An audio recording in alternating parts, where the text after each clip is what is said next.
ঈদ যাত্রার খবর জানাতে সরাসরি যুক্ত হচ্ছেন আমাদের স্টাফ করেসপন্ডেন্ট ইফতেখার রেজা। এই মুহূর্তে তিনি আছেন কমলাপুর রেল স্টেশনে। ইফতেখার, ট্রেনের ঈদ যাত্রার কি খবর আছে আপনার কাছে? সবগুলো ট্রেনই কি শিডিউল মেনে ছেড়ে গেছে?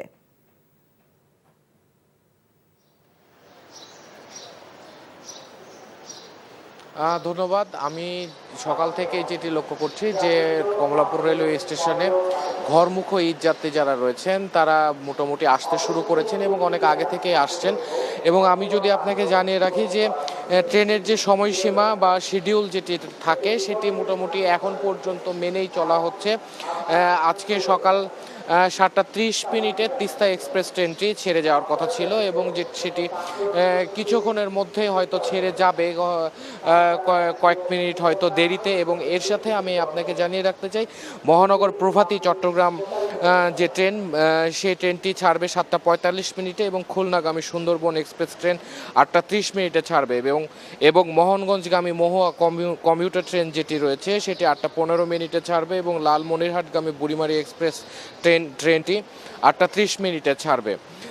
এবং চট্টগ্রামগামী যে কর্ণফুলী কমিউটার ট্রেন রয়েছে সেটি ছাড়বে আজকে 8:45 এবং 24 মার্চ থেকেই মূলত ঈদ যাত্রা শুরু হয়েছে এবং ঈদের অগ্রিম টিকিট বিক্রিও শুরু হয়েছে 24 মার্চের কিছুটা আগে থেকে। এবং সেই ঈদ উপলক্ষে বা সারা দেশে নিয়মিত যে ট্রেন চলাচল করে 120টি ট্রেন, সেই 120টি ট্রেন চলবে এবং এর সাথে ঈদ উপলক্ষে স্পেশাল ট্রেন চলবে আরও 5 জোড়া, অর্থাৎ 10টি ট্রেন চলবে।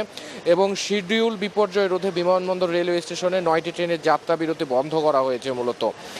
এবং ঈদে 5টি বিশেষ ট্রেন চালু করা হয়েছে, যেগুলো অর্থাৎ 5 জোড়া যে ট্রেন চালু করা হয়েছে সেগুলো মূলত চট্টগ্রাম চাঁদপুর রুটে চাঁদপুর ঈদ স্পেশাল, ঢাকা দেওয়ানগঞ্জ রুটে দেওয়ানগঞ্জ ঈদ স্পেশাল, ভৈরব বাজার কিশোরগঞ্জ রুটে শোলাকিয়া ঈদ স্পেশাল এবং ময়মনসিংহ কিশোরগঞ্জ রুটে শোলাকিয়া ঈদ স্পেশাল এবং জয়দেবপুর পার্বতীপুর রুটে পার্বতীপুর ঈদ স্পেশাল ট্রেন চালু করা হয়েছে। এবং ঈদ যাত্রা 27 মার্চ থেকে ঈদের আগের দিন পর্যন্ত সব আন্তনগর ট্রেনের সাপ্তাহিক ছুটি বন্ধ করা হয়েছে এবং 25 মার্চ থেকে মোটামুটি 30 মার্চ পর্যন্ত আগামী 4 থেকে 9 এপ্রিলের অগ্রিম টিকিট বিক্রি করা হচ্ছে, যেগুলো মূলত ফিরতি টিকিট হিসেবে আমরা জানি।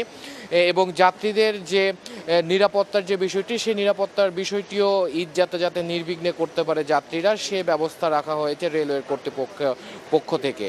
তো এই ছিল কমলাপুর রেলওয়ে স্টেশন থেকে ঈদ যাত্রার সর্বশেষ তথ্য। জানছিলাম কমলাপুর রেল স্টেশন থেকে ঈদ যাত্রার খবর। এই ঈদে জামা জুতো অ্যাক্সেসরিজের ডিসকাউন্ট।